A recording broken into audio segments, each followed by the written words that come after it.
Gente querida, bom dia a todos. Vou pedir que a igreja abra a Bíblia no Evangelho de João, capítulo 10. Evangelho de João, capítulo 10, verso 1, dando continuidade a essa série de exposições bíblicas sobre o Evangelho de João.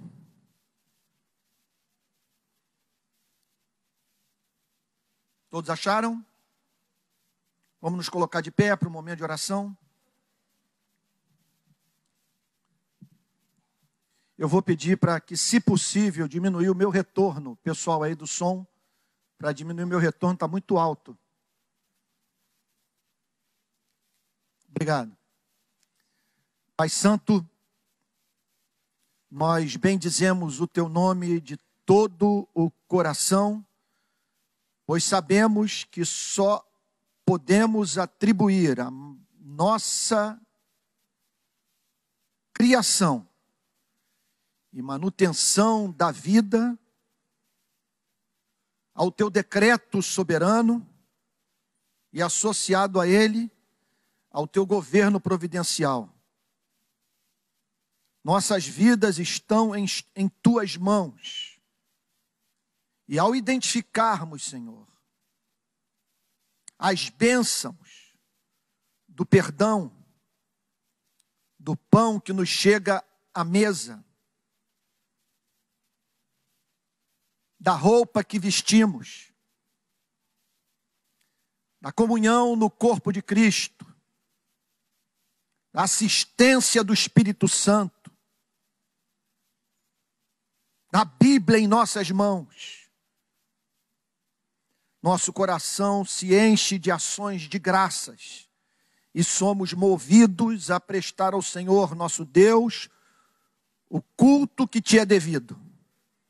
Então nós estamos aqui como o povo hebreu no passado, que subia ao templo em Jerusalém para apresentar os seus sacrifícios, suas ofertas pacíficas, seu culto de louvor, ações de graças e adoração. Senhor amado, aceita, portanto, o culto que te prestamos nesta manhã. Resulta, Senhor, da revelação da Tua palavra, da iluminação do Espírito que nos constrange a viver para a exaltação do Teu santo nome. Senhor querido, Tu sabes que entre nós há pessoas sofrendo terrivelmente. Tu conheces cada coração, o bom pastor conhece as ovelhas pelos seus nomes. Senhor, e nós pedimos por aqueles que entraram aqui nesta manhã profundamente abatidos.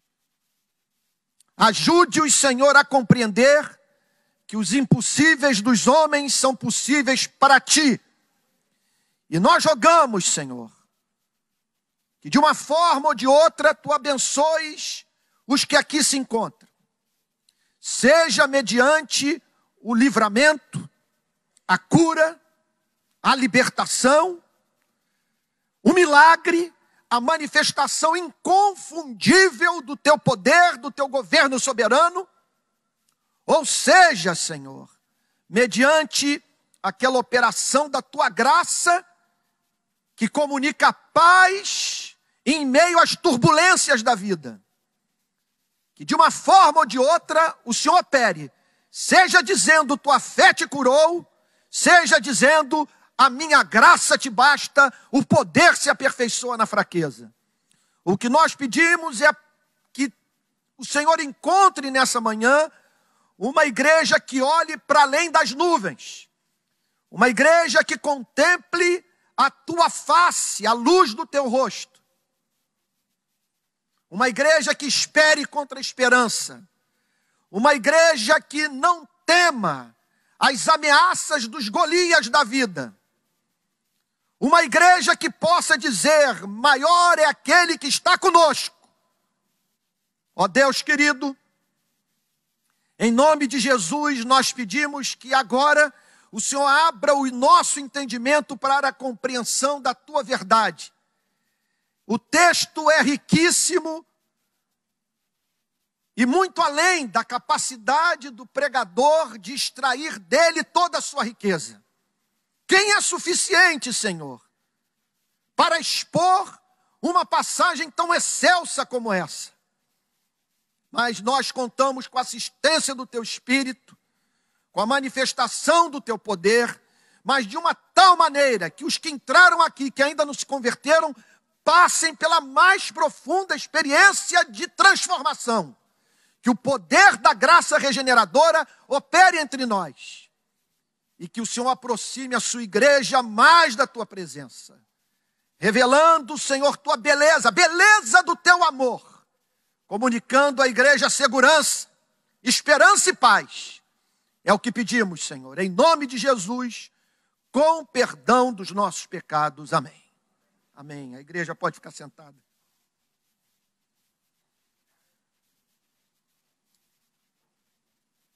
O propósito do Senhor Jesus nesta passagem é o de ajudar os seus discípulos a entenderem toda a dinâmica da salvação,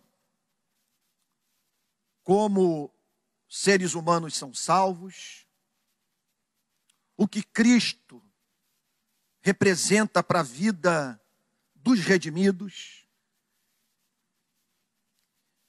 E não apenas isso.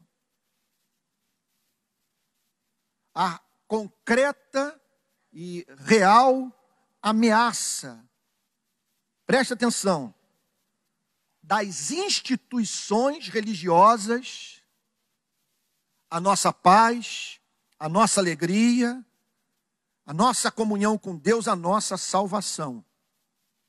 Porque esse é um texto que fala do Deus que salva e da religião que mata, rouba e destrói.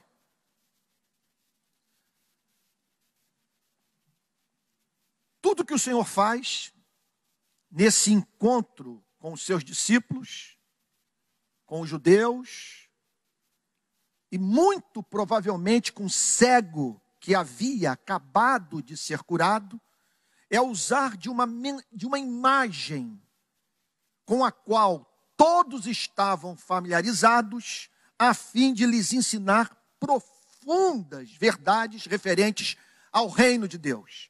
Então o Senhor Jesus apela para a relação do proprietário de ovelhas, do pastor, com as ovelhas. Algo numa sociedade agrária como a Jerusalém dos dias de Jesus, com o qual o hebreu estava, conforme acabei de lhes dizer, muito familiarizado. Portanto, tratava-se de uma imagem que, uma vez compreendida, fixaria no coração dos discípulos verdades eternas e que se constituem no fundamento da nossa paz, da nossa alegria, da nossa esperança.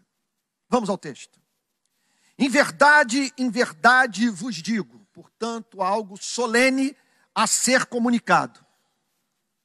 Como não há menção nesta passagem de uma mudança de tempo e de local, somos levados a crer que o pano de fundo desta pregação é a cura do cego de nascença, sobre a qual nós falamos nos domingos anteriores. De uma forma especial, o trabalho da instituição religiosa para assassinar a alma daquele cego e o amor de Cristo pela sua vida. Então, vejam só, diante do que nós nos deparamos nesta passagem. De um lado, a instituição religiosa, tão preocupada em não permitir que Cristo ascendesse, se tornasse mais popular do que já era, sendo levada a negar um fato óbvio e que havia acontecido diante dos olhos de todos, a cura daquele cego de nascença. Então aqui nós nos deparamos com pastores mais preocupados com a preservação dos seus ministérios, mais preocupados com a sua reputação, mais preocupados com a defesa da sua ideologia religiosa, do que com um bem-estar de um ser humano. Uma pessoa é curada de uma limitação física como essa, e em vez de haver celebração na instituição religiosa, os pastores são encontrados fechando a porta da sinagoga para que aquele cego, agora curado, não tivesse acesso a ela, uma vez que sua presença na sinagoga significaria a presença de um cristão, de um seguidor de Jesus. Em paralelo a isso, o Salvador, que olhou para o pobre, que olhou para o mendigo. Preste atenção. Se o teu cristianismo o faz ignorar o pobre, o teu cristianismo é do diabo, foi forjado nas trevas, e você não é um seguidor de Jesus. Porque o Cristo do capítulo 9 do Evangelho de João é o Cristo que passou por uma rua de Jerusalém, identificou um mendigo, cego de nascença, e não o ignorou. E é esse amor pelo cego que o Senhor Jesus trata agora de o exemplificar mediante a utilização de uma metáfora. Isso aqui não é uma parábola. Isto aqui trata-se de uma metáfora, de verdades, portanto, que são extraídas de fatos da vida, que guardam analogia com o mundo espiritual.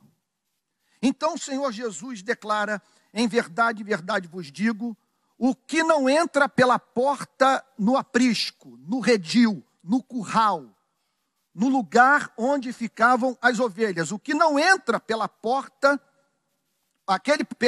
o que não entra pela porta no aprisco das ovelhas, mas sobe por outra parte, esse é ladrão e salteador.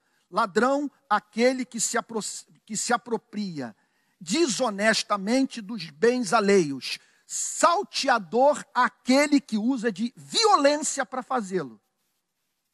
Então se tratava de um fato presente em Israel, de forma especial, na Jerusalém dos dias de Jesus. Todos estavam familiarizados com isso. Havia o redil, o curral, o aprisco, onde permaneciam as ovelhas, e ladrões e salteadores que vinham por detrás dos muros para roubar as ovelhas. Então, observem que o Senhor Jesus, preste atenção, que o Senhor Jesus, ao ver uma prática como essa, chama a atenção da igreja para o fato que o mesmo acontecia no interior das instituições religiosas, das igrejas presbiterianas, batistas, metodistas e assim por diante. Ele olhava para aquilo e dizia o seguinte: isso aqui é a exata imagem do que alguns pastores são capazes de fazer com seres humanos. Eles não entram pela porta. Eles agem de uma forma sorrateira. E se apropriam daquilo que não lhes pertence. Cumprindo assim o papel de assassinos da alma, porque esta gente, com a Bíblia na mão, vem para matar, roubar e destruir. Texto que, em geral, nós cristãos atribuímos ao diabo, que nessa passagem é atribuído a agentes humanos, pastores, padres, teólogos, bispos, presbíteros, diáconos. O que não entra pela porta no aprisco das ovelhas, mas sobe por outra parte, esse é ladrão e salteador. Aquele, porém, que entra pela porta, esse é o pastor das ovelhas. O Senhor Jesus, portanto, está falando sobre a única relação legítima que um pastor pode manter com estes que são considerados ovelhas do Deus Todo-Poderoso. Aquele, porém, que entra pela porta, esse é o pastor das ovelhas. Para este, o porteiro abre. As ovelhas ouvem a sua voz. Algo impressionante que havia acabado de acontecer na vida do cego. O cego não ouve os rabinos, não ouve os fariseus, não ouve os escribas. A porta da sinagoga é fechada para ele. Contudo, ele identifica a voz de Jesus, que lhe é comunicada de modo pessoal. É a palavra que vem com nome e endereço e que o leva a desmontar diante de Cristo, caindo de joelhos e dizendo: Senhor meu e Deus meu, pois a Bíblia diz que ele, curvado, declarou: creio, Senhor, e o adorou. Para este o porteiro abre, as ovelhas ouvem a sua voz, ele chama pelo nome as suas próprias ovelhas. Em todos os comentários bíblicos que eu consultei, os comentaristas são unânimes em dizer que essa era uma prática dos tempos antigos e uma relação que os pastores mantinham com as ovelhas, mediante a qual eles conseguiam fazer com que as ovelhas deles se aproximassem, chamando-as pelo nome. E nós não estamos familiarizados com isso.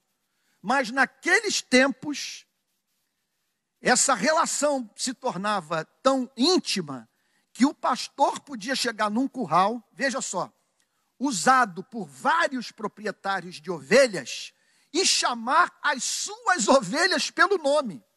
As que pertenciam a outros proprietários não se aproximavam dele. Somente aquelas que lhe pertenciam conseguiam decodificar o convite feito para que saíssem do aprisco e viessem para fora para poderem se alimentar. Jesus olha para isso e diz: essa é a imagem perfeita do meu amor pelo meu povo.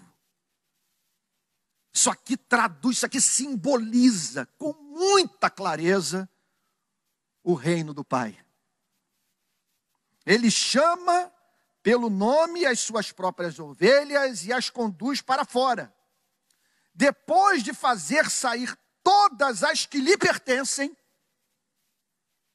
não há mínima dúvida que o Senhor Jesus está falando aqui sobre as conversões que estavam ocorrendo no judaísmo. Pessoas largando a cultura religiosa daqueles dias e abraçando fervorosamente o evangelho. Então, depois de fazer sair todas as que lhe pertencem, vai adiante delas. Essa cena é linda. É o pastor indo na frente, as ovelhas o seguindo porque o conhecem pessoalmente. E esse pastor, portanto, as guiando e as protegendo de maneira que elas pudessem se alimentar sem medo dos lobos, sem medo dos ursos, sem medo dos animais ferozes, dos leões, dos leopardos. Depois de fazer sair todas as que lhe pertencem, vai adiante delas. E elas o seguem, porque lhe reconhecem a voz. Somente elas.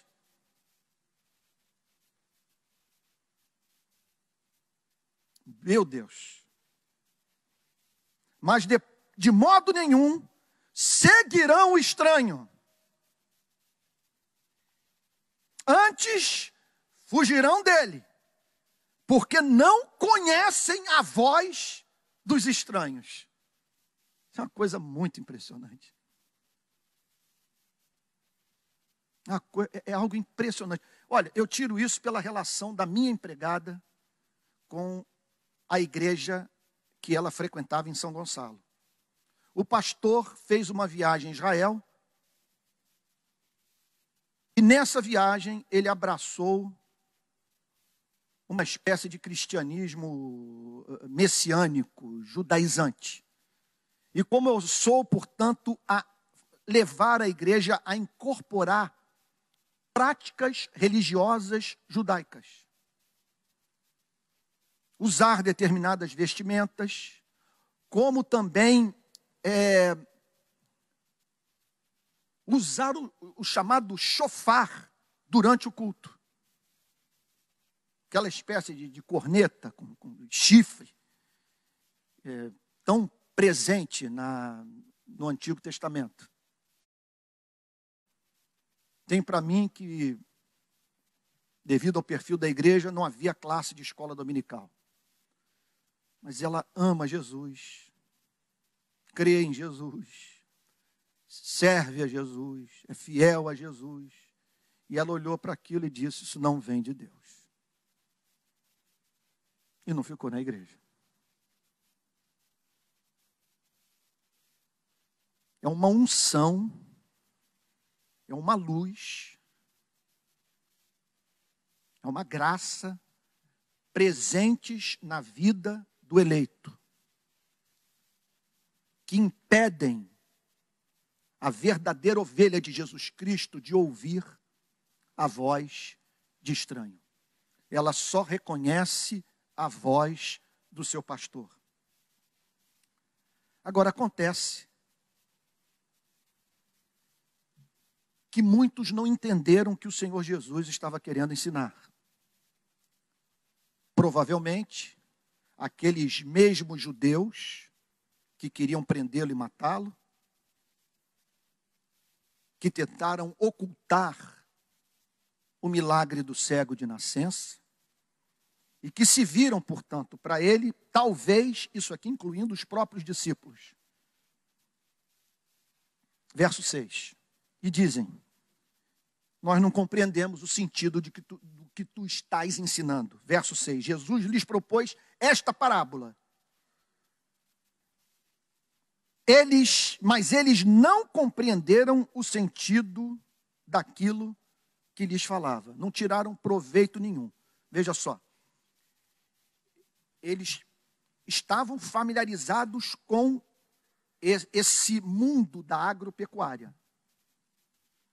Portanto, eles sabiam perfeitamente do que o Senhor Jesus estava tratando do ponto de vista de um fato retirado da vida, com o qual todos mantinham contato diário. Então, eles sabiam da existência dos salteadores, dos ladrões, como que as ovelhas eram criadas. Eles também tinham consciência dessa relação de intimidade entre o pastor e as ovelhas, do pastor chegar na porta do aprisco e entre tantas ovelhas chamar as que lhe pertenciam pelo nome e somente estas virem na sua direção. Sabiam disso tudo, eles só não conseguiam estabelecer uma ligação entre a metáfora e a realidade espiritual para a qual Cristo tensionava remeter a todos. Pela misericórdia de Deus, o Senhor Jesus explica a parábola, ou a metáfora. Verso 7. Jesus, pois, lhes afirmou de novo: em verdade vos digo, eu sou a porta das ovelhas. Com isso, o Senhor Jesus está declarando com muita clareza que ninguém tem acesso ao reino de Deus sem passar por uma experiência de conversão. Uma experiência de conversão que envolva um voltar-se para Cristo em arrependimento e fé.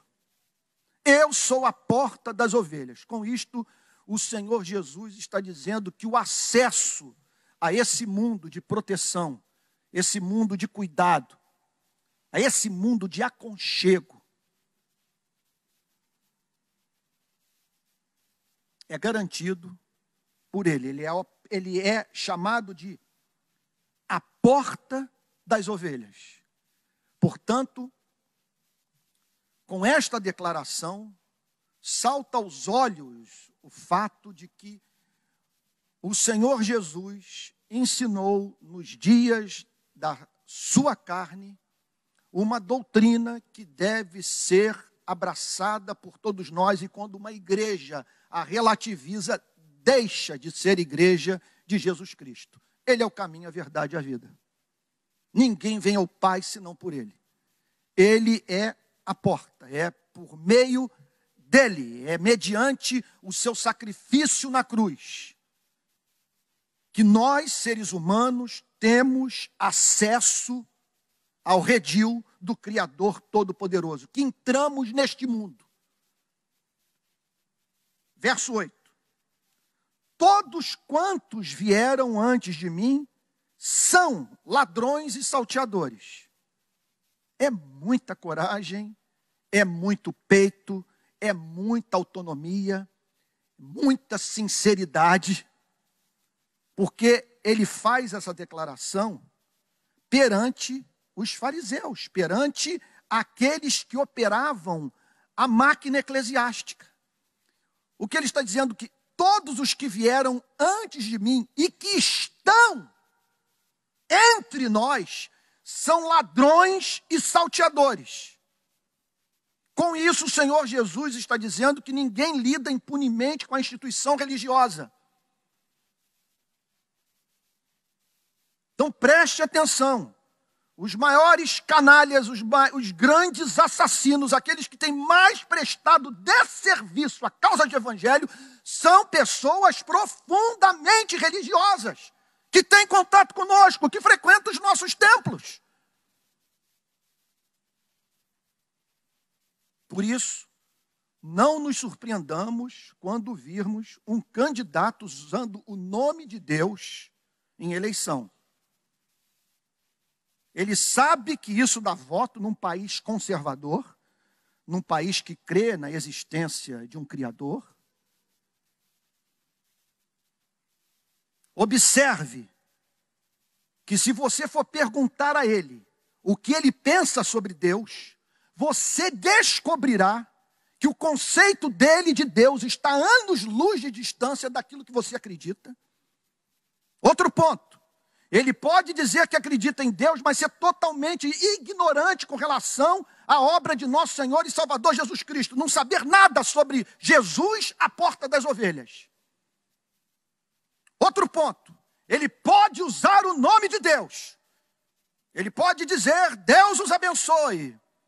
Que Deus me proteja. Que Deus me dirija nessa campanha. Mas vai ver a família dele. Sua relação com sua mulher, com seu cônjuge. Vai ver o modo como ele lida com seus filhos. Como ele se relaciona com o pobre. Se vocês checarem um livro como Mein Kampf, de Adolf Hitler, verão Hitler falando extensamente sobre Deus. E aqui estão esses homens, trivializando a cura de um mendigo cego de nascença. Mais do que isso, fazendo oposição a ele, o expulsando da sinagoga, para ouvirem o Senhor Jesus dizer: todos quantos vieram antes de mim são ladrões e salteadores. Estão se apropriando do que não lhes pertencem e usando de métodos violentos, conforme foram usados com algumas pessoas que hoje congregam entre nós, que quando viram a loucura da sua igreja de origem, com os pastores não pregando coisa com coisa, sem prestarem contas das suas ações, sem submeterem o seu governo eclesiástico ao escrutínio da igreja, ou seja, homens que não são eleitos. Não há democracia nessas igrejas. A assembleia não é convocada para decidir acerca do pastor, de quem haverá de governar a igreja de Cristo.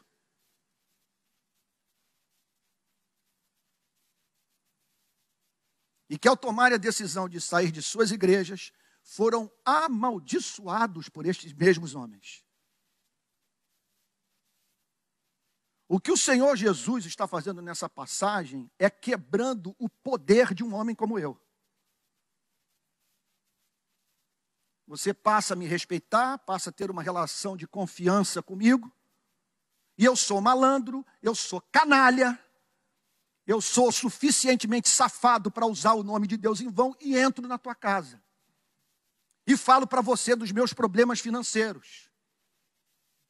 Saquei os seus bens. O uso da forma mais descarada. Nada provocava mais a ira em Cristo do que a presença de ladrões e salteadores dentro das instituições religiosas.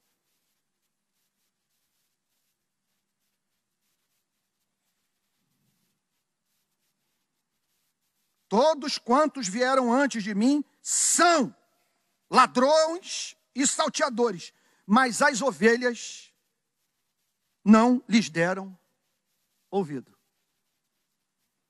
Vamos tentar entender isso. Eles estavam com o Antigo Testamento na mão. Eles usavam toda aquela indumentária impressionante. Podiam citar passagens da Bíblia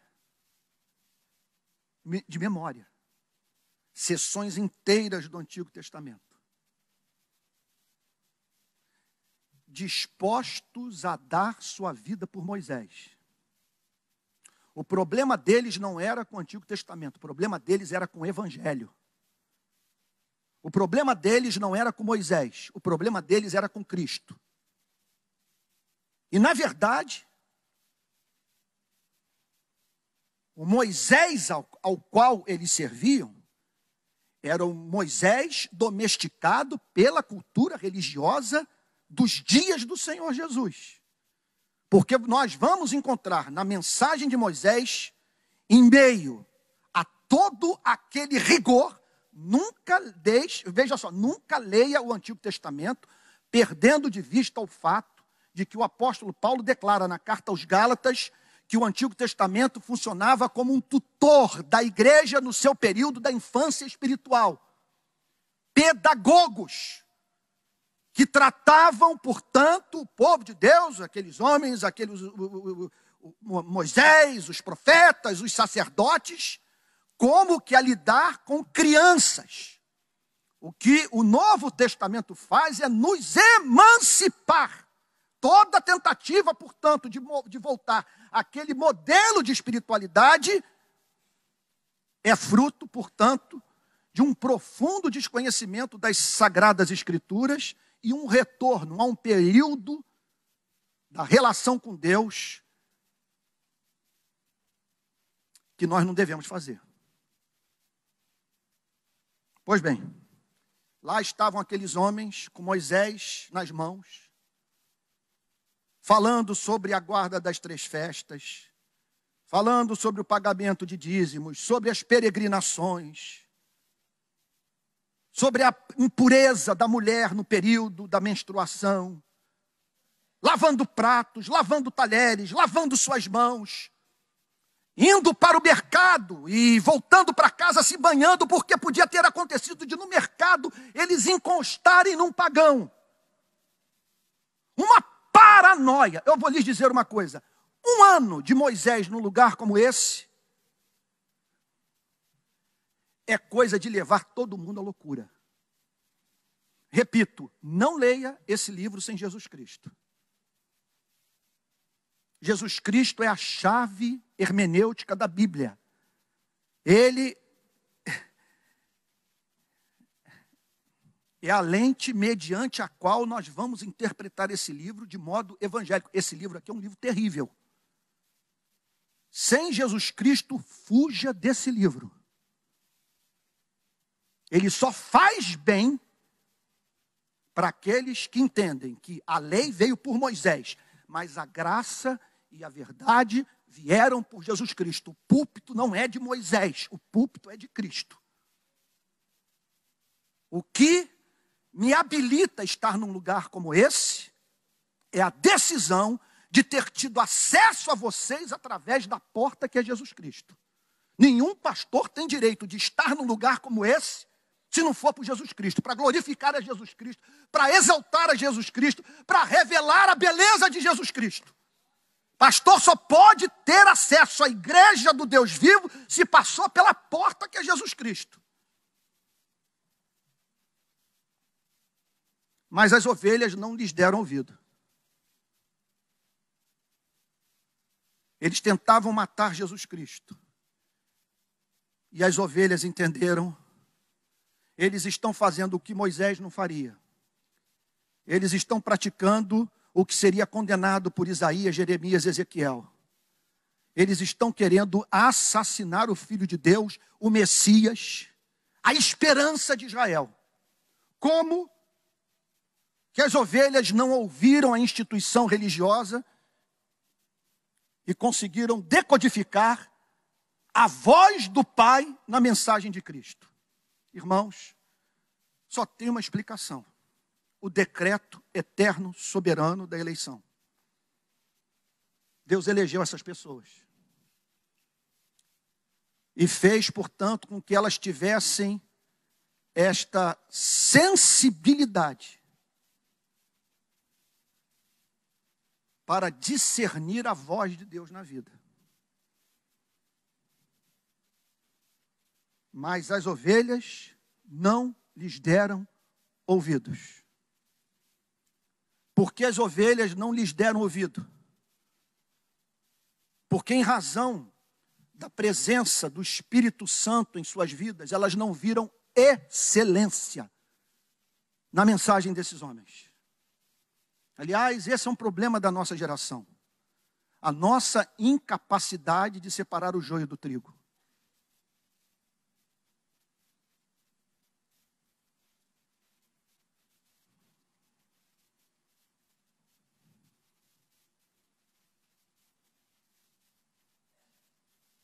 Pelo amor de Deus, que os irmãos busquem no Espírito Santo sabedoria nessas eleições. Porque vejo a igreja revelando uma profunda falta de capacidade de perceber a excelência do que é excelente. E a feiura daquilo que causa repugnância a Deus. E isso pode acontecer na relação com homens, de como que pessoas podem, no seio da igreja, valorizar os que vêm para matar, roubar e destruir.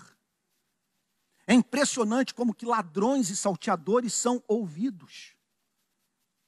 E o que o Senhor Jesus está dizendo é que, contudo, as verdadeiras ovelhas não serão enganadas. Elas podem sofrer sérios danos. Elas podem viver durante um bom período de suas vidas a experiência da mulher, acerca da qual o Senhor Jesus declara que, sendo filha de Abraão, contudo, vivia encurvada, olhando para baixo. São filhos e filhas de Deus e, contudo, num ponto ou outro se deixaram contaminar por uma doutrina estranha ao Evangelho.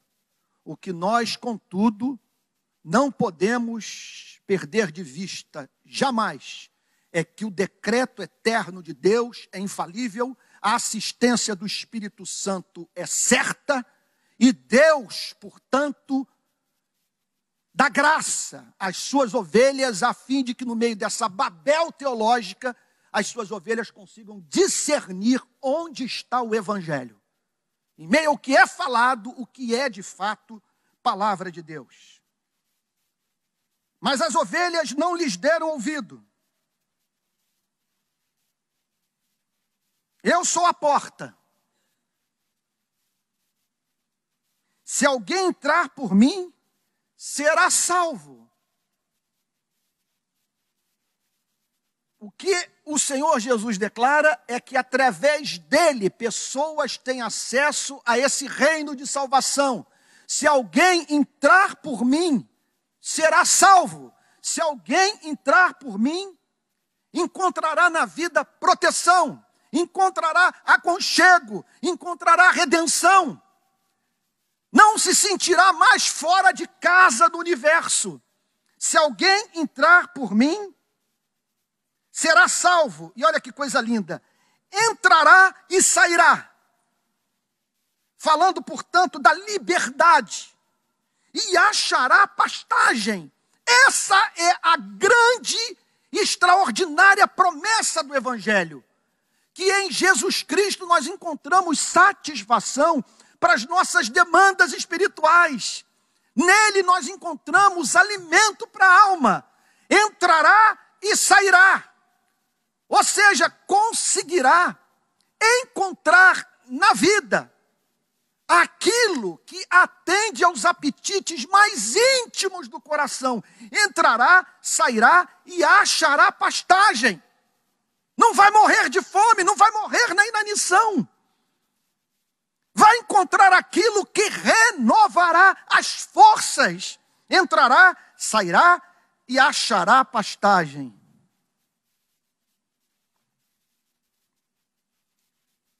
Verso 10. Aqui não está falando do diabo. Aqui está falando de padres, pastores, bispos, teólogos, presbíteros, diáconos. Aqui está falando de gente que maneja a instituição religiosa.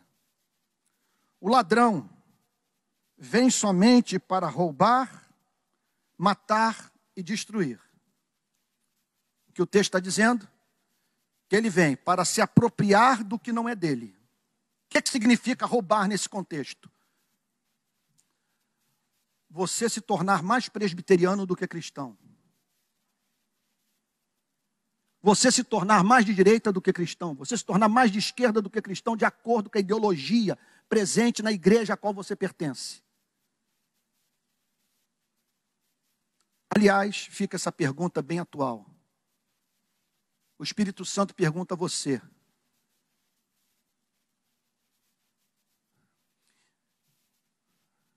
como é que você tem funcionado na sociedade? Você tem insistido mais com as pessoas para que elas prestem obediência às suas convicções político-ideológicas? Ou você tem sido um profeta do Deus vivo anunciando Jesus Cristo e através da sua vida, da sua pregação, levando pessoas das mais diferentes inclinações ideológicas, se sujeitando ao nosso Senhor e Salvador Jesus Cristo?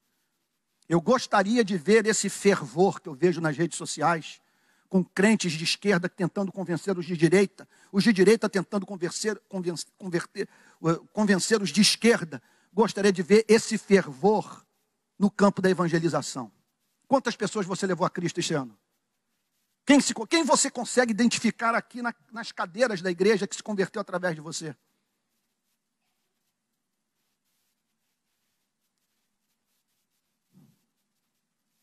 O ladrão vem somente para roubar. Você passa a servir mais a instituição religiosa e os projetos megalômanos dos seus líderes do que servir a Cristo. Ele vem para matar. Porque ele prega a lei, não prega a graça. Prega Moisés, não prega Jesus Cristo. Prega a cultura religiosa da instituição, não prega o evangelho. Isso mata a alma, rouba a esperança, leva a certeza do perdão, a convicção de que nem morte, nem vida, nem coisas do presente, nem do porvir, nem nenhuma criatura poderá separar-nos do amor de Deus que está em Cristo Jesus. Instituição religiosa mata. Então nós temos que saber para onde estamos levando os nossos filhos. Que tipo de alimento estamos permitindo que nos seja oferecido. E precisamos conhecer o suficiente desse livro para separarmos o joio do trigo.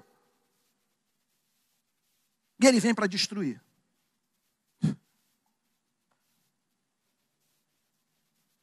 Vem para matar, vem para roubar, vem para destruir. Ele vem para tirar de você o que você tem mais de precioso.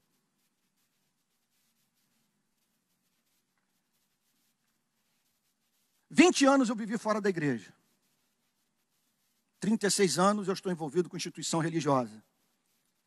E eu posso dizer que Deus tem me dado graça como pastor de lidar com todos os setores da sociedade. Todos. Eu lido com políticos, lido com empresários, lido com pessoas ricas, lido com jornalistas, lido com a imprensa, lido com o mundo acadêmico, lido com ateus, lido com agnósticos, lido com héteros, lido com homossexuais, lido com traficantes, lido com os meus amigos do passado que até hoje na praia usam droga. E as pessoas mais cretinas, mais insossas, mais sem graça, mais sem beleza, mais sem brilho nos olhos, eu encontrei dentro das instituições religiosas. Porque o poder de destruição de um lugar como esse é concreto.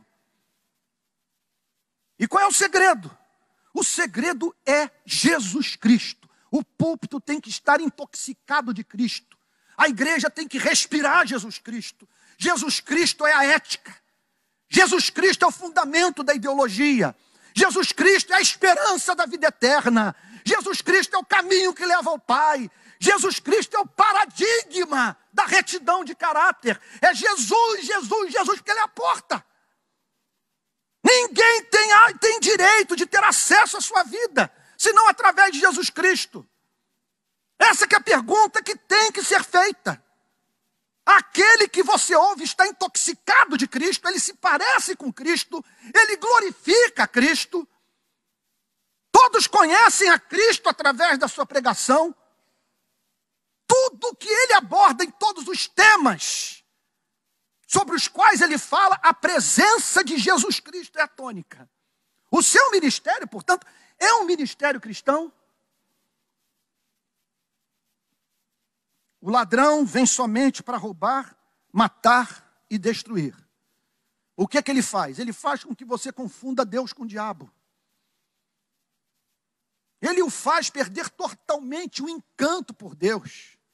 Ele o faz se preocupar em lavar prato, garfo e faca, conforme nós vimos no decorrer dos últimos meses, e negligenciar o cuidado da mãe, o exercício da misericórdia. Isso é uma coisa que põe um cabresto em você e que faz com que você passe a vida coando mosquito e engolindo camelo. Irmãos, por isso que eu lhes digo, juntamente comigo, porque eu posso também enlouquecer, eu posso sair dos caminhos, que Deus tenha misericórdia de mim, que estejamos constantemente fazendo perguntas a essa instituição. O tempo inteiro, para que isso aqui não nos deforme, porque isto aqui pode representar a comunhão dos que se encontram no aprisco. A amizade íntima dos que estão no redil do Todo-Poderoso. E é possível isto acontecer, e nós esperamos que o seja no caso da nossa querida igreja. Mas, como toda instituição tem a tendência de, no decorrer do tempo, de se transformar no seu oposto, que estejamos o tempo inteiro passando esta igreja pelo crivo do Novo Testamento. O ladrão vem somente para roubar, matar e destruir. Coisa linda agora. Aqui eu paro. Eu vim para que tenham vida. Coisa linda, gente.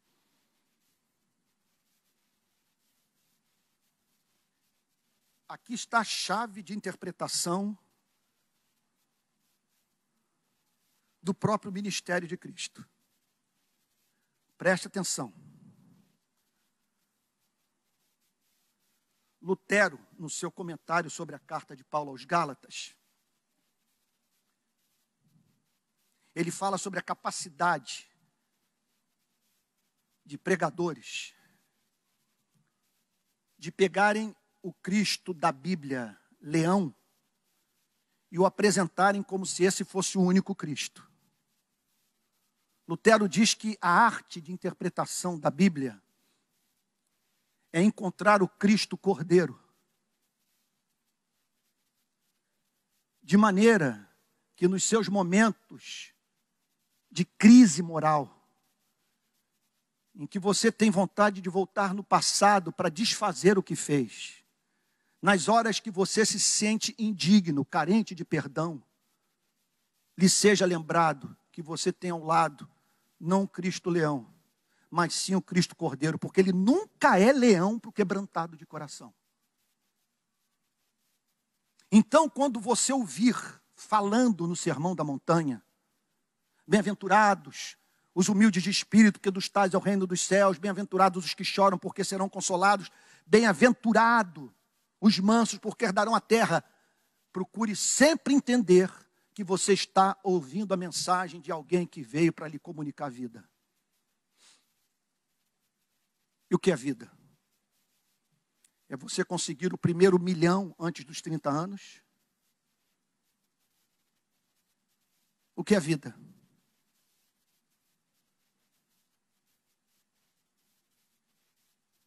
É você conhecer todos os motéis da cidade? O que é vida? Postar fotos no Instagram, nos paraísos ecológicos que você visitou?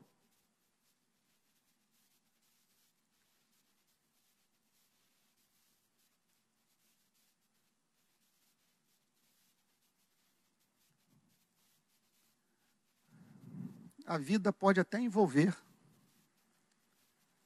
o dinheiro que chega e que é administrado para viabilizar a vida do próximo.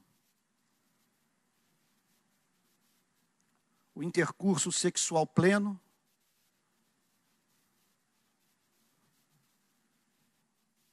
com alguém que você ama de verdade, com a qual tem uma aliança, cujo corpo não está usando.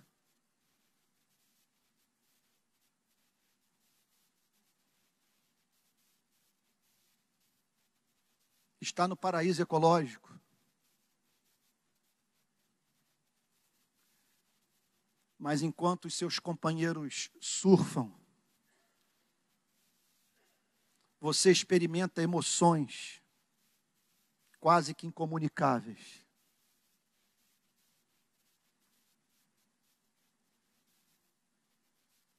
É a doçura do conhecimento de Deus. É surfar para a glória de Deus, é pintar para a glória de Deus, é fazer ciência para a glória de Deus, ensinar para a glória de Deus, lutar pela justiça para a glória de Deus. Eu vim para que vocês tenham vida.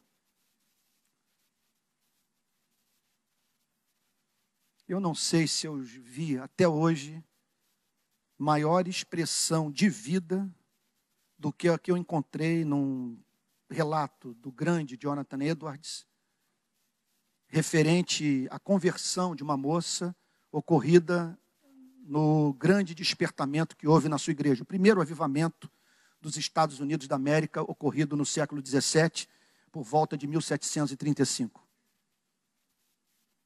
Essa moça havia passado por uma conversão súbita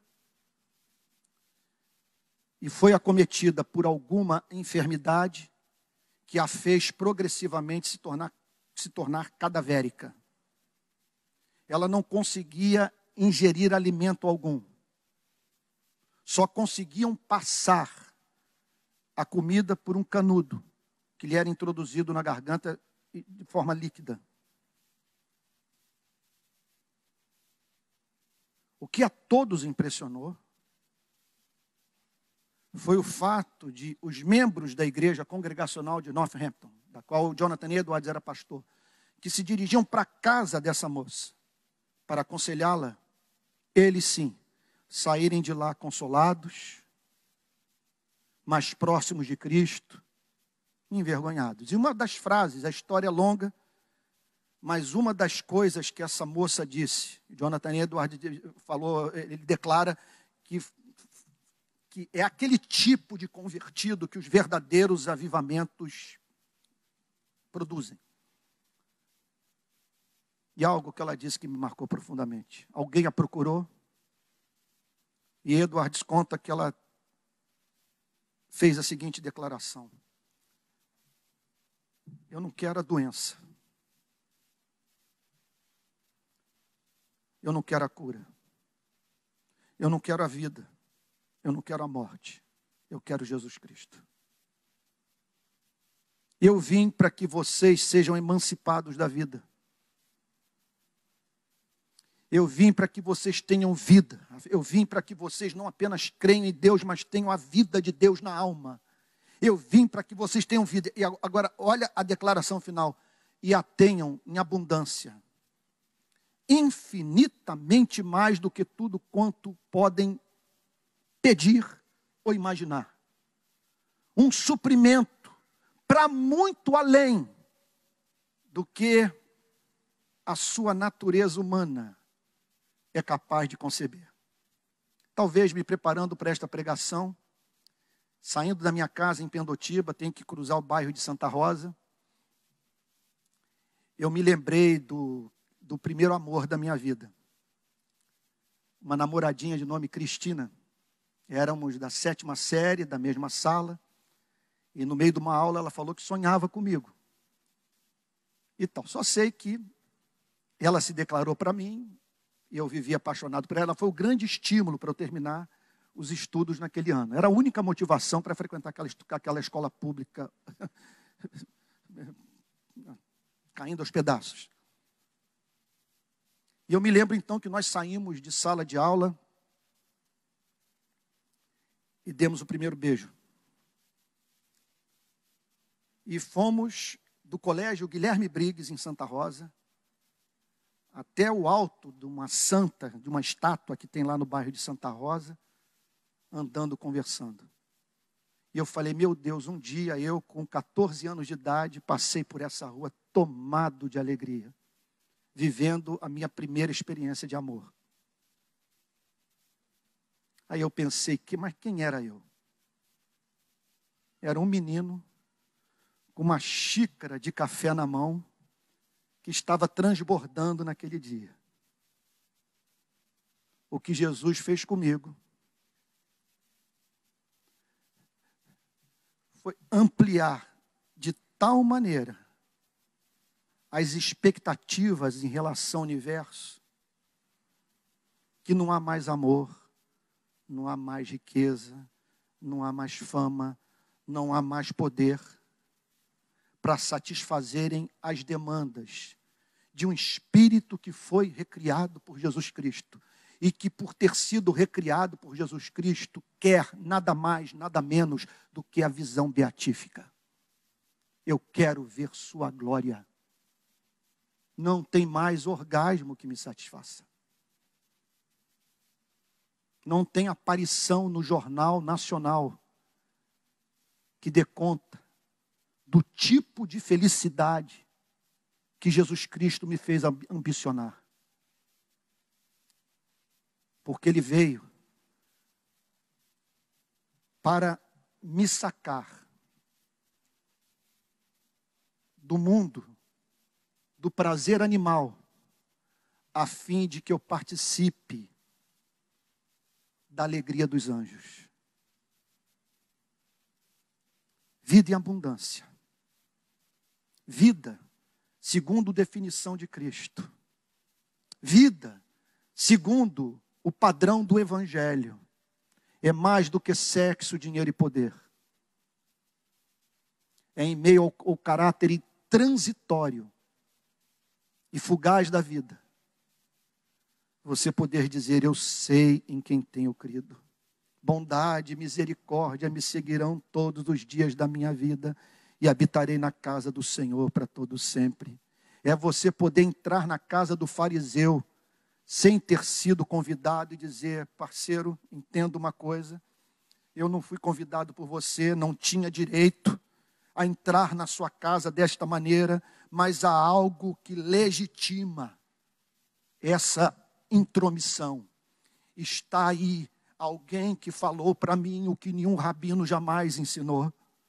Eu passei a lidar melhor com a minha sexualidade, com a minha história, com os homens com os quais eu fui para a cama, com todo o amargor da minha alma, com todas as lembranças tristes das vezes em que eu usei e fui usada, de toda a blasfêmia, de todos os anos em que eu ignorei os céus. E Ele me falou de um amor eterno, Ele me falou de um amor gratuito, Ele me olhou de modo diferente que todos os demais me olharam.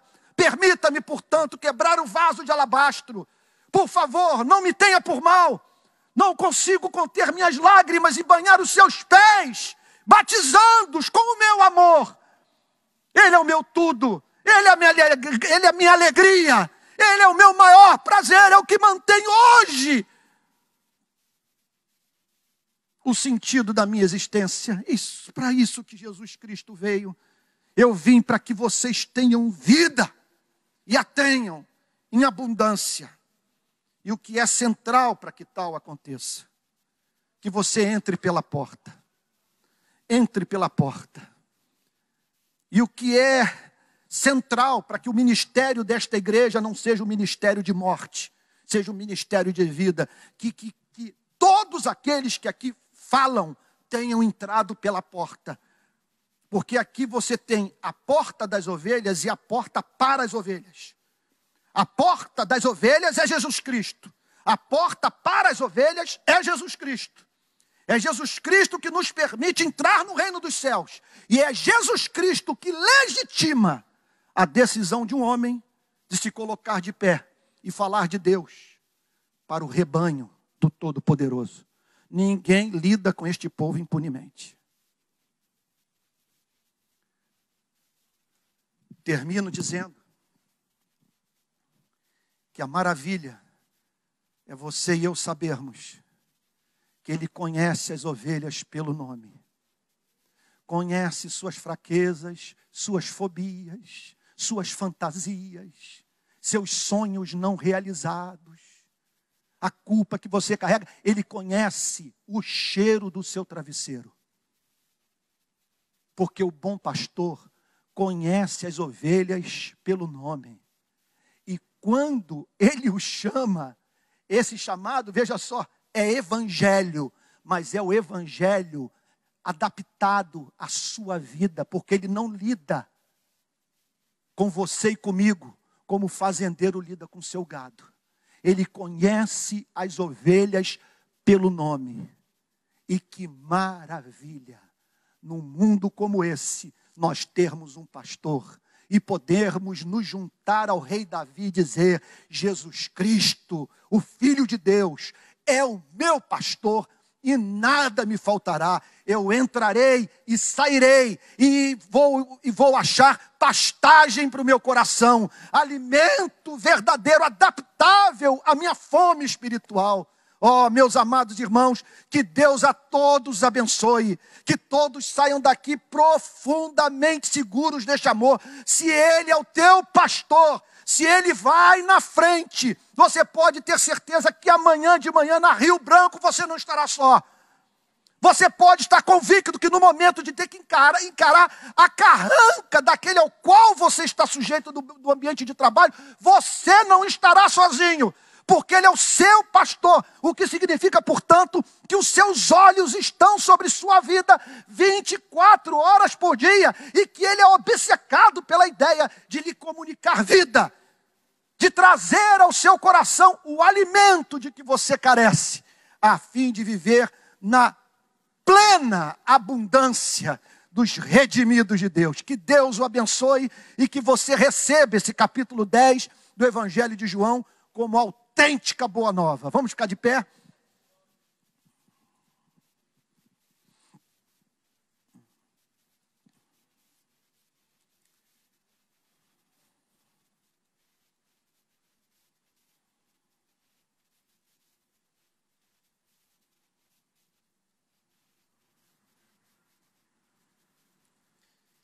Pai Santo,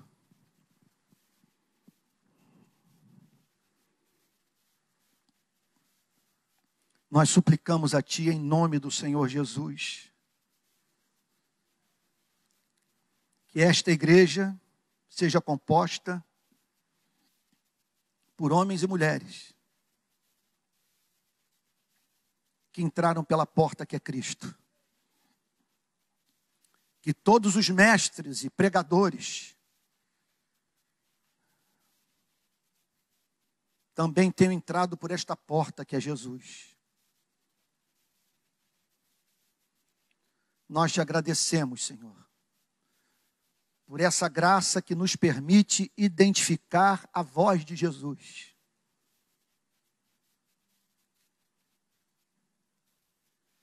E não conseguir ouvir a ninguém mais. E não sermos loucos de seguirmos a estranhos. Te agradecemos por essa sabedoria. Senhor, te agradecemos por essa malandragem espiritual. De em meio a todo o vozerio da religião, sabermos identificar a voz daquele que se dirige a nós através dos seus verdadeiros profetas.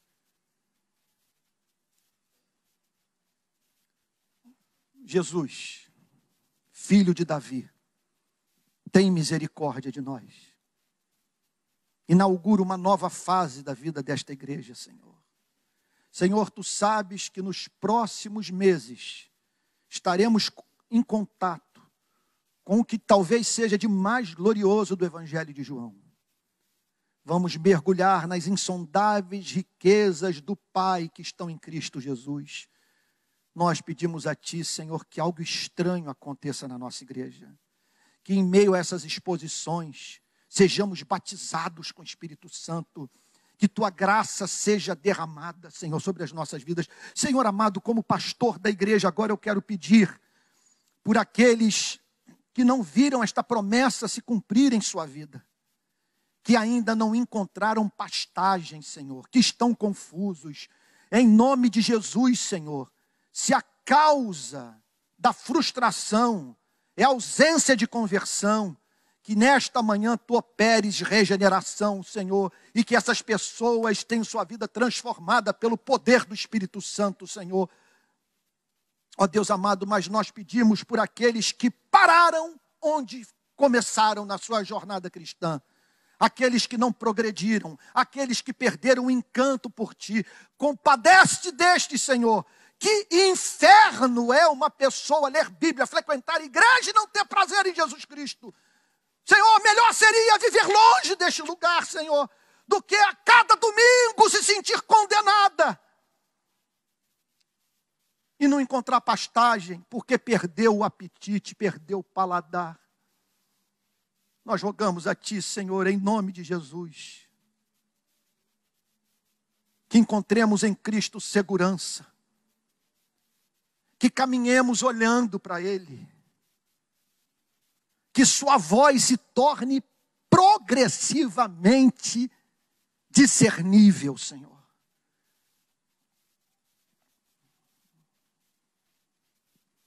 E nós Te agradecemos por sermos cristãos, Senhor. Bendito o dia que Teu Espírito fez com que entrássemos por esta porta. Porque, ó Deus, não saberíamos hoje o que fazer das nossas vidas se nós não nos sentíssemos dentro deste aprisco. Se não tivéssemos a Sua direção e quem, como bom pastor, nos conduzisse para as águas tranquilas e para os pastos verdejantes. Bendito o dia, Jesus amado, que nós o conhecemos. A Ti toda a honra, toda a glória e todo o louvor, pelos séculos dos séculos. Amém.